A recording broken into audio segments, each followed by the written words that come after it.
Assalamualaikum. Masih banyak banget yang tanya-tanya tentang vaksinasi. Padahal pelaksanaan vaksinasi ini udah dari Februari 2021 sampai sekarang masih berlanjut, tapi masih pada bingung mau ngapain divaksin, buat apa divaksin, dan takut kalau divaksin atau banyak banget bahayanya. Nah, hari ini saya akan berbincang-bincang santai dengan dokter puskesmas kami. Halo, apa kabar dokter Michelle? Nah, dok, banyak banget nih yang tanya-tanya nih tentang seputaran vaksin. Nah, kan sekarang kita mau masuki vaksin lansia nih dok. Tapi masih banyak banget, walaupun bukan yang lansia juga. Vaksin ini buat apa sih kegunaannya nih? Yang pertama nih dok, yang mau ditanya ini tentang kenapa sih harus divaksin gitu? Oke.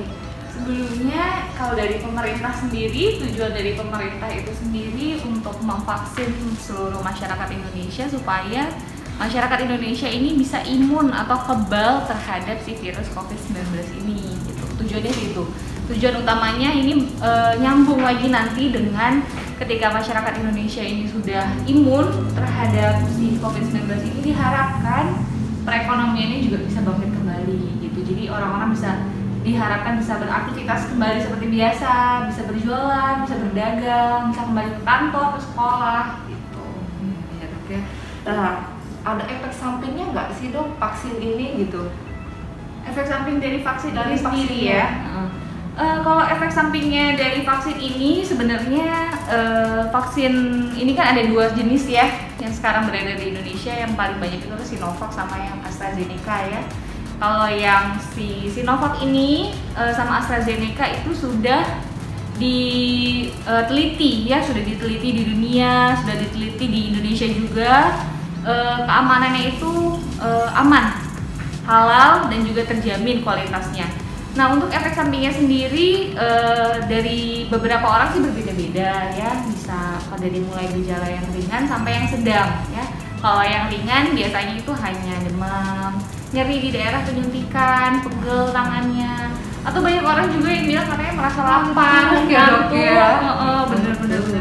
Kalau untuk yang efek samping yang berat sih jarang sekali ya, karena dari sebelum diberikan vaksin juga pasti akan ada screeningnya. Nah, itu screening ini berfungsi untuk menghindari si efek samping yang berat tadi. Gitu.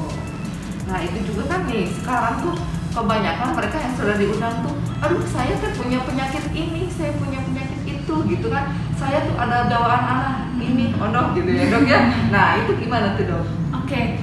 Nah, fungsinya itu dari screening tadi itu. Nah, ketika nanti bapak ibu datang ya, anak-anak muda juga boleh datang, itu nanti fungsinya screening itu adalah untuk ditanyakan riwayat-riwayat penyakit sebelumnya. Nah, misalkan untuk yang para lansia diharapkan kondisinya pertama sehat ya, tidak batuk pilek, tidak ada demam, tidak ada terpapar dengan orang-orang yang kemungkinan ada COVID gitu. Nah, yang kedua itu kalau lansia banyak yang punya DM sama hipertensi ya, darah tinggi sama gula. Nah, itu diharapkan juga minum obatnya harus teratur gitu.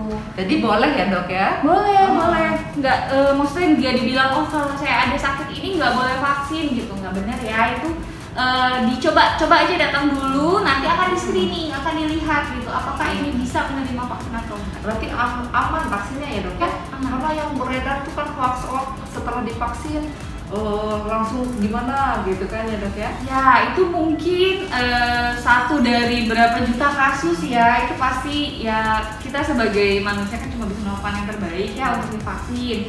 Kalau memang nanti ada efek sampingnya, kita ya menghindari dengan screening itu sih tadi. Yes. Nah, terus kenapa sih vaksinnya nggak diberikan sama langsung aja gitu semua dikasih gitu dok? Kok sekarang nakes dulu, terus ASN dulu, lansia dulu, guru dulu, masyarakatnya kapan? Nah gitu banyak yang bertanya gitu. Pertama karena nakes dulu ya, tentu aja karena tenaga kesehatan pasti yang paling banyak terpapar sama pasien COVID ya kan.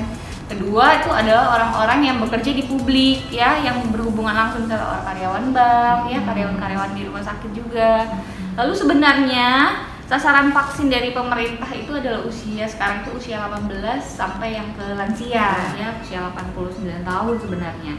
Nah, itu Karena berdasarkan penelitian juga karena berdasarkan penelitian paling banyak yang terkena COVID itu adalah usia segitu. Jadi anak-anak sebenarnya jarang gitu. Karena imunnya gitu dok? Ya ada hubungannya juga, kan anak-anak kan aktivitasnya juga kan nggak terlalu banyak seperti orang dewasa ya. Apa sih divaksinnya mesti 2 kali gitu dok? Enggak, sekali aja. Nah untuk lebih mengertinya ya, kalau lebih gampangnya nggak bedanya dengan misalnya teteh udah punya anak. Nah anak-anaknya kan juga Di booster ada ya? di booster ya, ada vaksin yang ada boosternya, misalnya usia setelah 4 bulan atau setelah 9 bulan pasti kan ada boosternya. Itu gunanya untuk memperkuat si sistem imunnya lagi.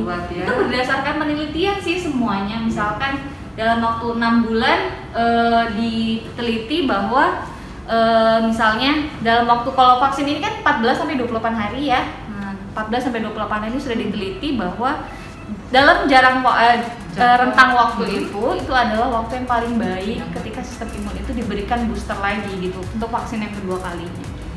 Nah dok, kalau misalnya setelah divaksin nih ada keluhan nih dari masyarakat, bisa kemana nih dok? Nah ketika nanti divaksin kan disuruh tunggu nih 15 sampai 30 menit ya. Nah ketika 30 menit ini mungkin ada gejala ya, itu pasti akan langsung ditolakkan di tempat vaksinnya, di puskesmas gitu. Kalau ada kejadian pas imunisasi gitu ya, kalau ada di rumah bisa langsung ke puskesmas. Iya, boleh, ada nomor yang bisa dihubungi juga kayak di kartu ya, di kartu vaksinnya. Jadi nggak usah bingung ya tentang vaksin ini, karena memang sudah diuji klinis ya dok ya, uji klinis dan sudah mendapat pengakuan juga dari WHO ya untuk Sinovac ini ya. Jadi jangan takut ya untuk divaksin. Ya mudah-mudahan semua pada ngerti ya dok ya, dan mau terus langsung ajak masyarakatnya, RT RW-nya juga bisa mengajak yang sekarang sedang lagi digalakan yaitu vaksin untuk terutama tokoh-tokoh masyarakat sebenarnya. Tokoh-tokoh masyarakat sangat berpengaruh ya. Itu seharusnya mereka yang seharusnya duluan divaksin. Jadi masyarakat, oh berarti tokoh masyarakat yang sangat berpengaruh ini mau divaksin, saya juga mau. Jadi aman ya dok ya? Aman. Terima kasih banyak dok atas ilmunya, mudah-mudahan bermanfaat buat semuanya dan semuanya pada mau divaksin. Amin. Ya.